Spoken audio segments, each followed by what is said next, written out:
Thank you, Madam President, Excellencies, distinguished delegates. At the outset, I congratulate the presidency of this COP28 for hosting this conference and thank the government of UAE for extending a warm hospitality to my delegation. Madam President, I bring the message of 30 million Nepali people to this conference. Our message is clear. Mountains are tortured by rising temperature. Save them first. I am deeply concerned about the finding of the recent IPCC report that states climate-induced disaster breaking records in the Himalayas. We have already lost 1/3 of our glaciers, and scientists have warned that we are going to lose another 1/3 by the end of this century. This is a wake-up call to all of us. The Himalayas are foundation of human civilization, ecosystem and biodiversity. They are providing global services to the people and the planet and are the source of livelihood for billions of people downstream. Madam President, Nepal is bearing a direct, disproportionate, the damaging effect of climate change despite near zero contribution to global emissions.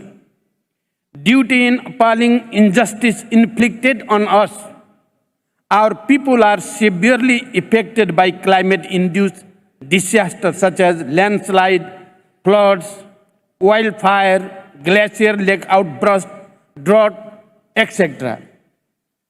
This is an utter injustice. This must stop now.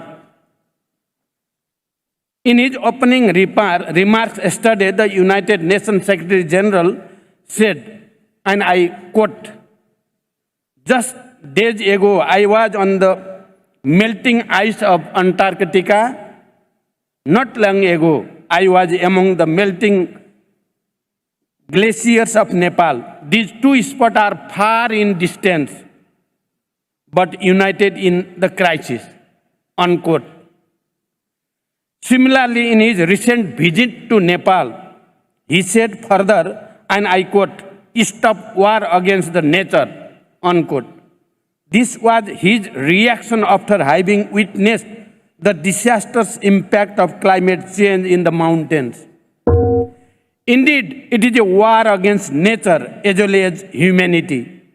We are waging war with ourselves and the future generation only to satisfy our short-sighted and self-serving interest. So, I stand here for climate justice for my innocent people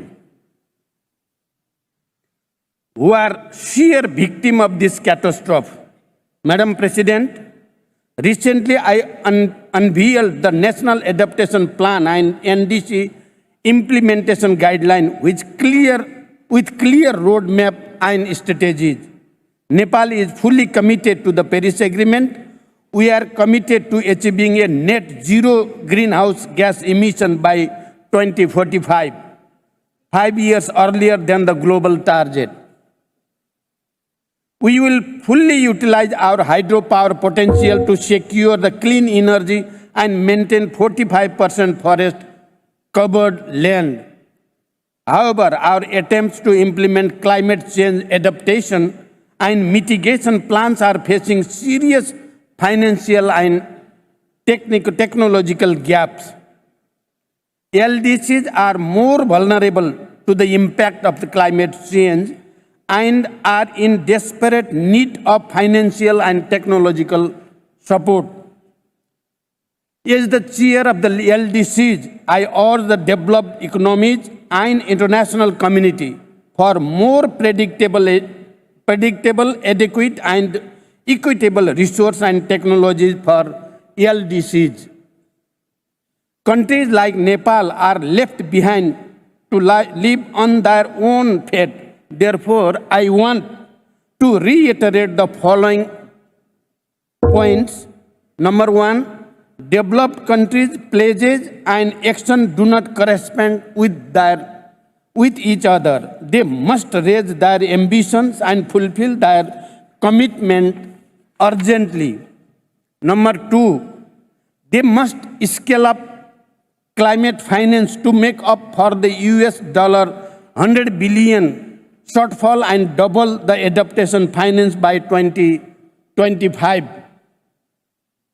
And ensure fair financial arrangement without condition, constant, and compliance. Third, we demand grants as our justice to address this crisis. The loss and damage fund must be predictable, simplified, and adequate for LDCs and mountainous countries. The GST report must give a clear roadmap to all, and we must act in solidarity with urgency.